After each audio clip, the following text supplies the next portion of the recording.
కర్నూలు జిల్లా ఆదోని మండలం జాలమంచి గ్రామంలో 1,25,00,000 రూపాయలతో గ్రామ సచివాలయం మరియు రైతు భరోసా కేంద్రం, వైఎస్ఆర్ ఆరోగ్య కేంద్రం, పాల ఉత్పత్తి కేంద్రం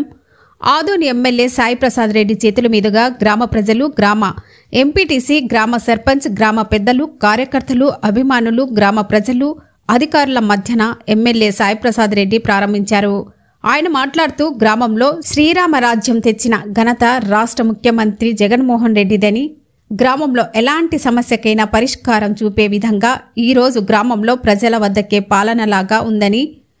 కల్లబొల్లి మాటలతో మాయమాటలు చెప్పి ప్రజలను మోసం చేసి తప్పుదారి పట్టించే తెలుగుదేశం నాయకులకు చెప్పే మాటలకు ప్రజలకు నమ్మే పరిస్థితి లేదని, ప్రజలు నమ్మకాన్ని కోల్పోయారని, తెలుగుదేశం నాయకులు చెప్పే మాటలు ప్రజలు నమ్మే పరిస్థితిలో లేదని, ప్రజలు నమ్మకాన్ని కోల్పోయారని చంద్రబాబు నాయుడు అని, ఇక రాష్ట్రంలో ప్రజలే మరలా ముఖ్యమంత్రి చేస్తారని, అలాగే గ్రామంలో సదుపాయం సీసీ రోడ్లు, డ్రైనేజీలు వేశామని, త్వరలోనే గ్రామంలో ఇంటింటికి కొలాయి వేస్తామని, అలాగే ప్రజల ఇబ్బంది పడకుండా ఆదోనికి వెళ్లే రస్తా కూడా త్వరలోనే వేయిస్తామని తెలిపారు. ఈ కార్యక్రమంలో MLC Madhusudan Sharma, market yard chairman Kamakshi Thimmappa, MPTC Sarojamma, sarpanch Govindaraj, Rangareddy, Shanti, Shekar, Narasimhulu,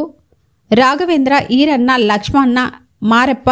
D Venkatesh, సచివాలయ సిబ్బంది, గ్రామస్తులు, విఆర్ఓ తదితరులు పాల్గొన్నారు.